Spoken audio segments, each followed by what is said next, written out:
Muy buenos días a todos y a todas. Estamos aquí nuevamente en el ejercicio de oposición, tratando de arar en un desierto, porque todo lo que decimos seguramente tendrá eco en las futuras generaciones y en el próximo gobierno de Colombia, que no tengo duda que será un gobierno progresista. Primero que todo, decir que esta estructura del presupuesto que estamos discutiendo y aprobando hoy es la misma estructura presupuestal que ha llevado a Colombia a convertirse en uno de los países más desiguales de la tierra. No hay nada que cambie esta situación. La desigualdad obviamente se acrecentará porque estamos acostumbrados a venderle a la gente una falacia y es a medir la felicidad de un país en términos macroeconómicos, en términos de crecimiento del Producto Interno Bruto, una inflación bajita, un crecimiento alto, pero nunca nos detenemos a contarle a la gente que este alto crecimiento nunca llega, prácticamente se queda en muy pocas manos.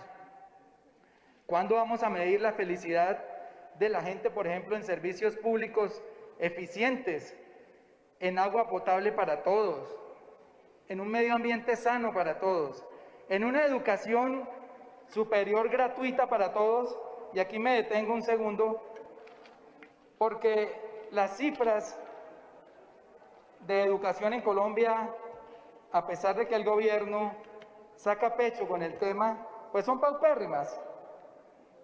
Hay 411.000 o 420.000 bachilleres anualmente sin un cupo a la educación superior. Y si ya ingresamos a la OCDE, pues comparémonos con las demás naciones que pertenecen a la OCDE.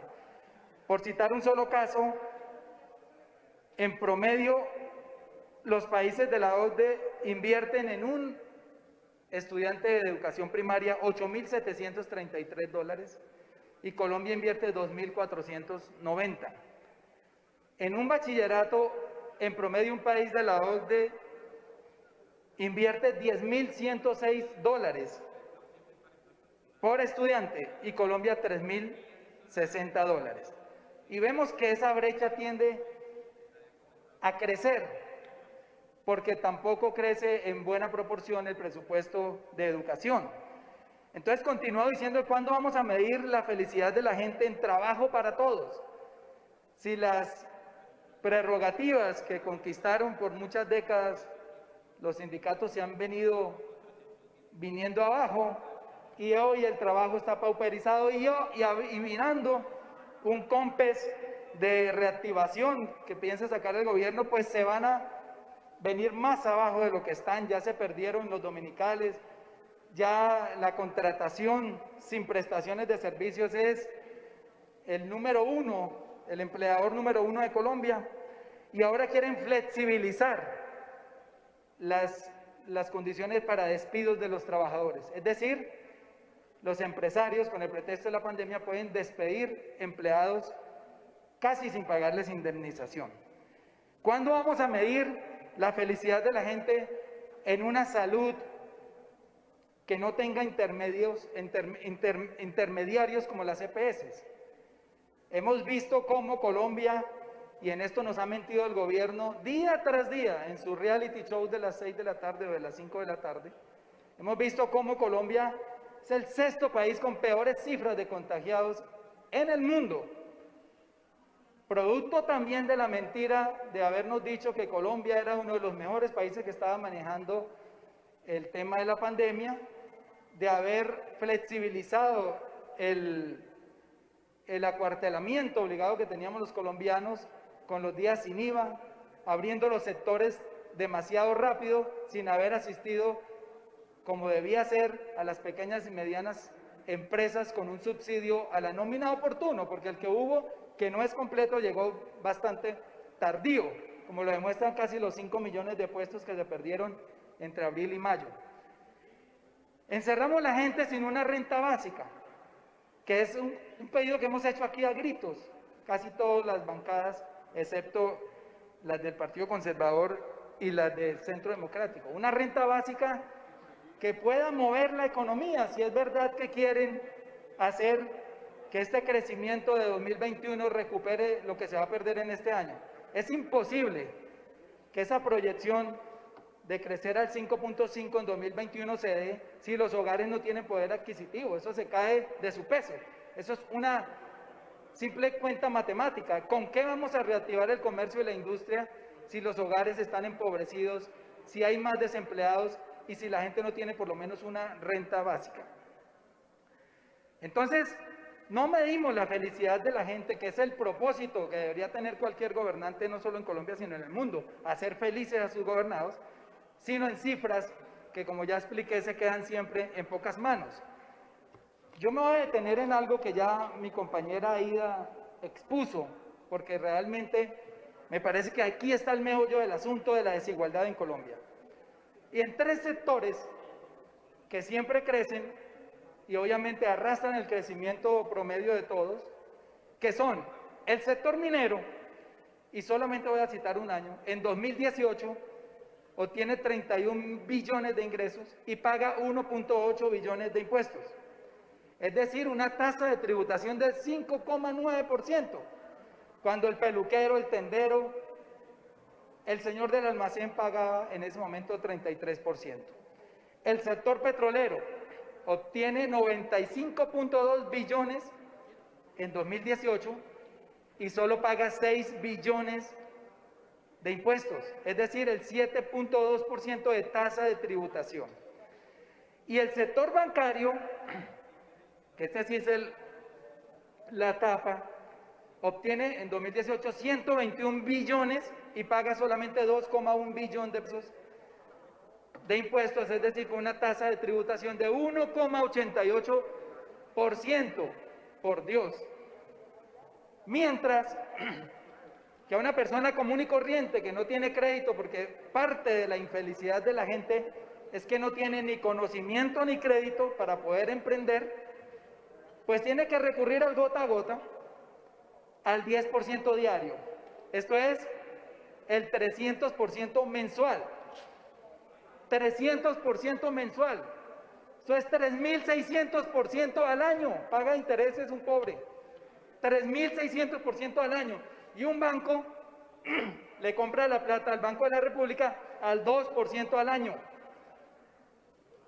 El portentado paga 2% al año por la plata y el pobre 3.600%.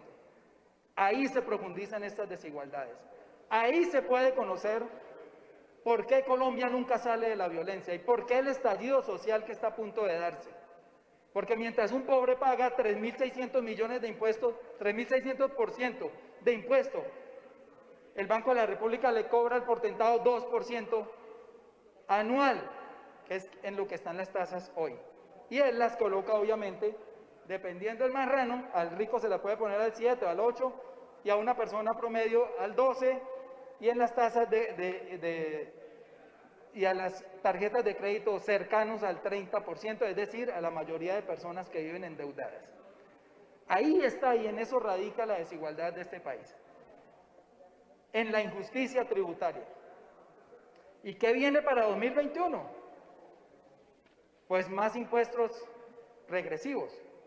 Ya el señor ministro de Hacienda, que hace presencia acá, ha advertido, y en eso tiene razón, que para poder sacar al país de la crisis hay que cobrar más impuestos. La pregunta, señor ministro, ¿a quién? ¿A los pobres a través del IVA? ¿Se va a volver a atrever a plantear un pago de IVA en la canasta familiar?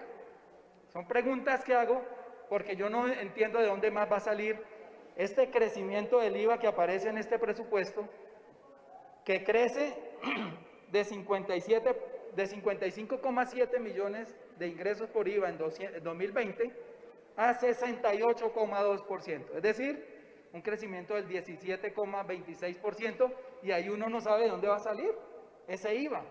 Le van a poner nuevamente, van a intentar ponerle nuevamente el IVA a los productos de la canasta familiar, es una pregunta.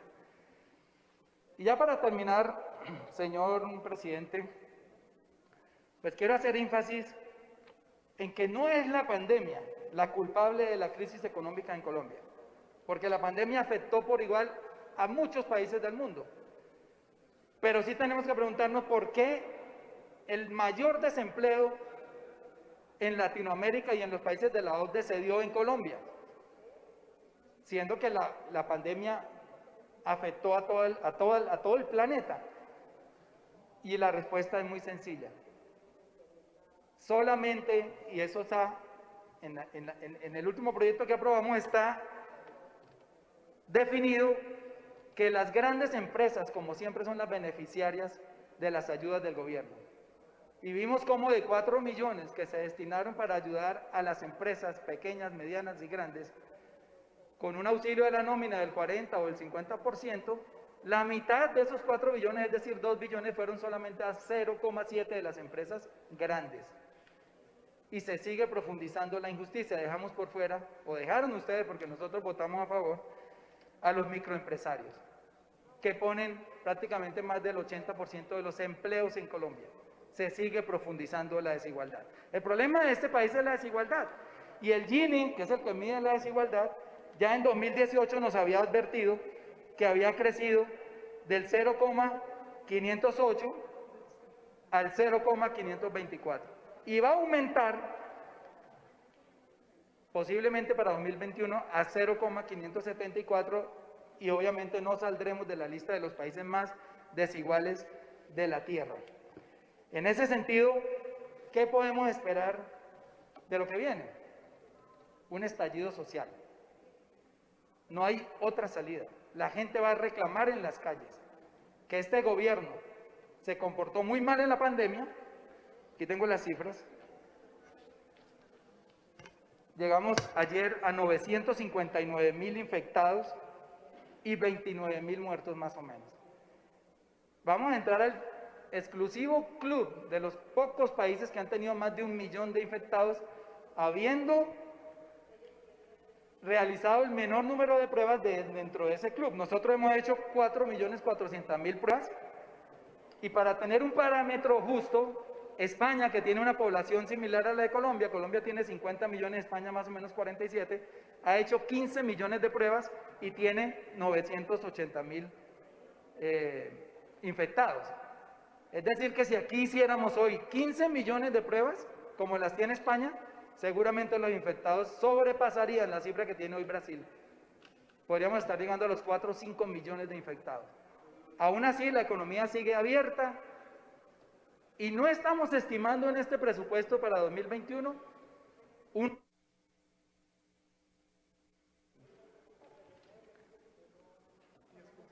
rebrote que seguramente se va a dar, como ya se está dando en Nueva York y en varios países de Europa, y que posiblemente nos tengamos que confinar nuevamente y la economía nuevamente decrecer. A mí me acaba de llegar este dato, y lo voy a dar para terminar, que demuestra que el crecimiento en B no va a ser tan fácil, y es que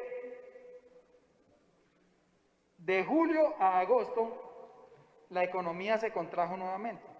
Nosotros tenemos aquí que en abril se contrajo 15.07%, volvió a subir en mayo a 5.27%, en junio 5.86%, decreció a julio 2.22% y en agosto volvió a bajar a menos 1.19%, o sea, se contrajo en agosto. ¿De qué crecimiento en B estamos hablando? Si ya empezamos a contraernos sin ni siquiera haber empezado el año. No hay elementos en esta pandemia, en este presupuesto para salir de la pandemia, para reactivar la economía. El gobierno solo ha destinado 4,7 billones del presupuesto para la reactivación económica. No creo que sean suficientes. Mientras no le entreguemos a todas las familias colombianas en vulnerabilidad una renta básica, no hay cómo reactivar esta economía, señor ministro. Muchas gracias, señor presidente.